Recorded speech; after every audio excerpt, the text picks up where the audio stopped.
this is Canada, where the birth rate, okay, the blue is the birth rate, okay? It's steadily going down, whereas immigrants are going up. So it's the immigrants who provide most of the new people in Canada. In fact, right now, 25%, a quarter of all Canadians are first-generation immigrants.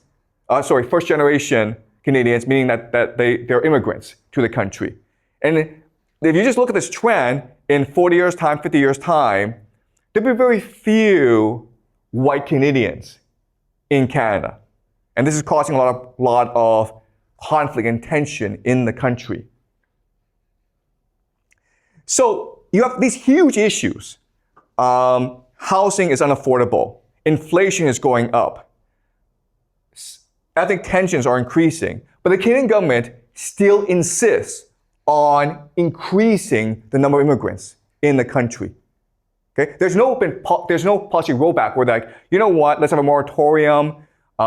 Clearly, our policy is too rapid and we need to slow things down. In fact, as you can see, they're actually going to ramp up the process.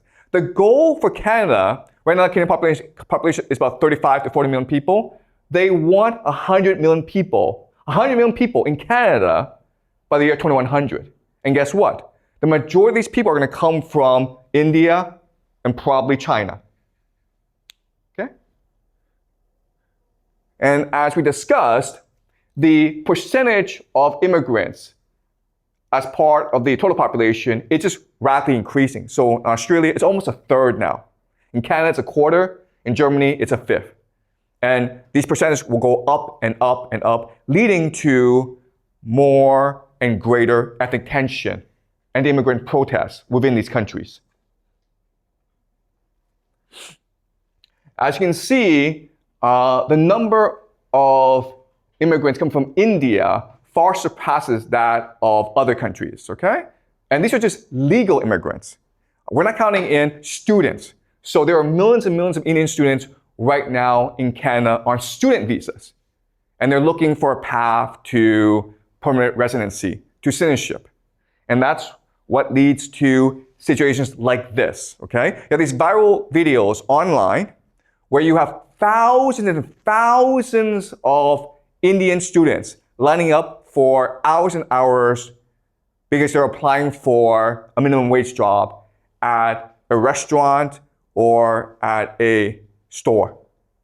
Life for these Indian students is just terrible. A lot of them live 8 to a room. Okay? There's one room that was meant for one person. There are now 8 students living in that room. At the same time, what's really interesting is that the Indians are now an extremely powerful political force in Canada. This was the former Prime Minister, Justin Trudeau, meeting with representatives of the Indian community because he depends on them for his votes. In last year's federal election, 22 Indian people of Indian descent were elected to parliament, okay? So in parliament, there's 243 seats. 22 of them now are Indian. How many Chinese? How many MPs of Chinese origin? There are less than 10. So even though the Chinese have been there longer, and even though they're actually more numerous Chinese than Indians, the Indians are an extremely powerful political force. And a lot of it is because Indians come from democracy, so they're very good at debate. They're very good at organizing. They're very good at collective action. And that's what leads them to excel in the Canadian political system. At the same time, we can imagine that if current trends continue, if the immigrant population from India increases, and if the Indians continue to amass more political power, there could be a situation where the Indians take over the Canadian government in like 20 or 40 years' time. So there's a real risk that in Canada, that their native population gets replaced by the Indians. And this is happening elsewhere as well.